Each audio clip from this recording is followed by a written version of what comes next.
तो इस वीडियो में हम जानने वाले हैं लोन अगेंस्ट प्रॉपर्टी के बारे में। तो ये वीडियो पूरा देखिए।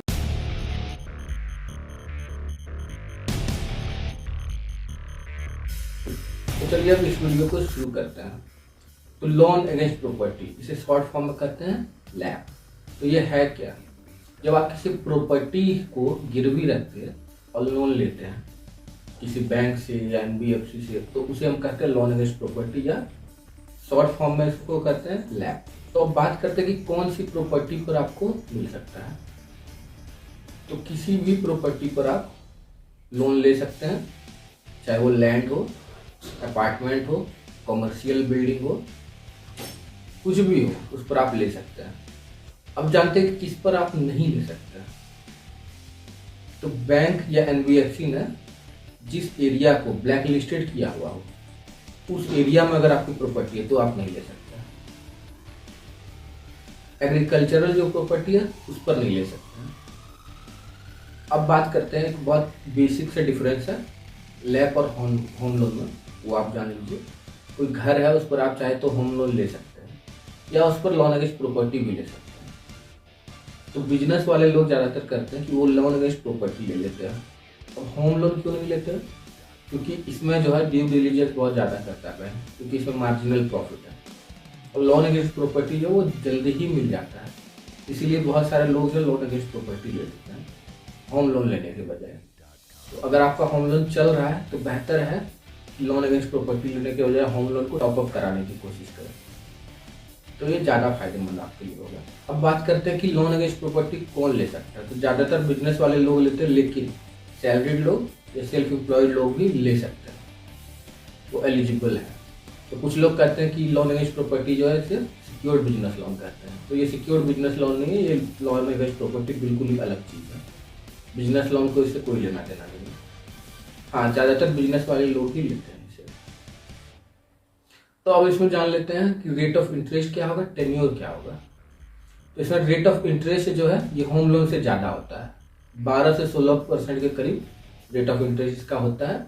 Bank to bank, financial institution to financial institution vary करता है।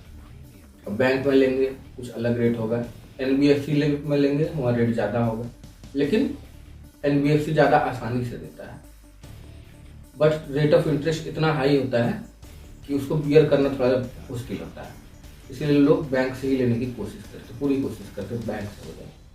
अब बात करते हैं टेन्योर की। तो इसमें टेन्योर जो है वो लॉन्ग टर्म होता है। लॉन्ग टर्म मतलब 5 साल या उससे अधिक का, 10 साल का हो सकता है, 15 साल का हो सकता है, इतना लंबा टेन्योर मिलता है। तो रीपेमेंट जो है उसका भी टाइम बड़ा होता है, ज़्यादा होता है। अब बात करते हैं डॉक्यूमेंट्स की, डॉक्यूमेंट्स कौन से लगेंगे। तो पहले तो प्रॉपर्टी के जो पेपर्स है ओरिजिनल वो लगेंगे।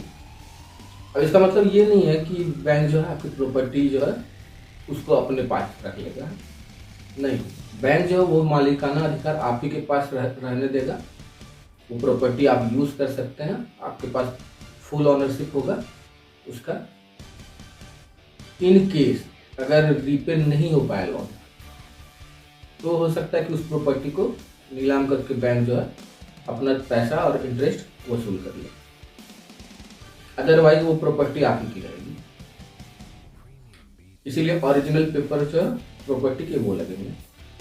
और अगर एक से अधिक लोग जो है वो ऑनरशिप रखते हैं उस प्रॉपर्टी में, बाकी के जो ओनर्स हैं उनको भी को एप्लीकेंट बनना होगा, तभी आप इसमें अप्लाई कर सकते हैं। तो अब बात करते हैं फाइनेंशियल डॉक्यूमेंट्स की। फाइनेंशियल डॉक्यूमेंट्स कौन कौन से चाहिए लोन अगेंस्ट प्रॉपर्टी के लिए। तो अगर आप सैलरीड हैं तो आप ले सकते हैं। इसके लिए डॉक्यूमेंट्स क्या क्या लगेंगे। सबसे पहला तो आपका आईडी प्रूफ, एड्रेस प्रूफ ये लगना है। इसके बाद ऑफर लेटर, 3 महीने की सैलरी स्लिप, 6 महीने का बैंक स्टेटमेंट जिसमें सैलरी आती है वो। बात करते हैं कि अगर आप सेल्फ एम्प्लॉयड हैं तो क्या होगा, आपका जो ITR है 2 साल का वो चाहिए होगा। आपका जो फाइनेंशियल स्टेटमेंट है वो 2 साल का चाहिए होगा।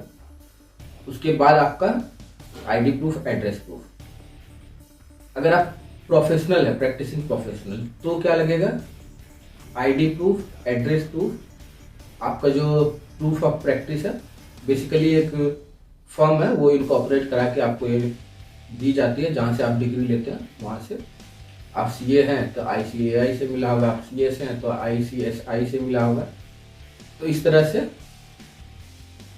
आपको जो एक फर्म इनकॉर्पोरेट करा के दिया गया होगा, उस फर्म जो है उसका 3 साल का फाइनेंशियल स्टेटमेंट चाहिए होगा और प्रूफ ऑफ प्रैक्टिस चाहिए होगा प्रोफेशनल के केस में। अगर बिजनेस है तो बिजनेस के केस में बिजनेस का जो केवाईसी है वो लगेगा। इसके अलावा जो फाइनेंशियल डॉक्यूमेंट्स हैं वो लगेंगे। और फाइनेंशियल डॉक्यूमेंट्स में कौन कौन से आते हैं? Audited balance sheet, cash flow statement और प्रॉफिट लॉस का स्टेटमेंट। इसके अलावा बैंक स्टेटमेंट जो है 6 महीने का, 1 साल का, अलग अलग बैंक अलग अलग मांगते हैं, ये आपको लगेगा। और एक कॉमन चीज़ जो सबकी देखी जाएगी वो है सिबिल।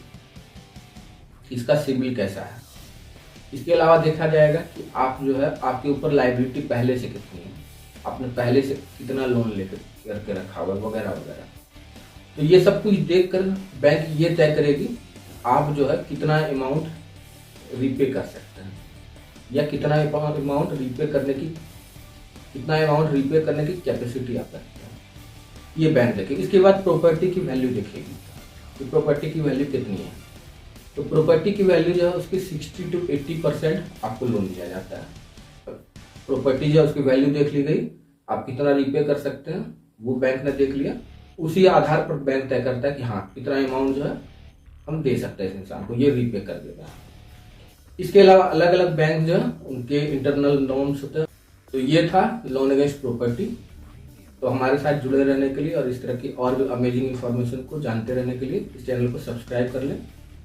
साथ ही साथ मैं आपको बताना चाहूँगा कि इंडिया में जो 70% बिजनेसेस और 90% स्टार्टअप तो शुरू के 5 सालों में फेल हो जाते हैं, सिर्फ इसलिए क्योंकि वो इतनी रेवेन्यू जनरेट ही नहीं कर पाते हैं कि वो सर्वाइव कर पाए।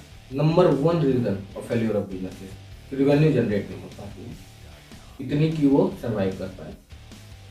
तो हमने एक स्टडी कंडक्ट किया जिसमें हमने 7 हिडन रीजंस ढूंढ के निकाले जिसकी वजह से इंडिया में जो बिजनेसेस है उनको रेवेन्यू में लॉस होता है। तो इसमें हमने 25,000 रुपये खर्च किया और 2 साल का इसमें हमें वक्त लगा है, लेकिन इसकी जो रिपोर्ट है वो आपके लिए फ्री है।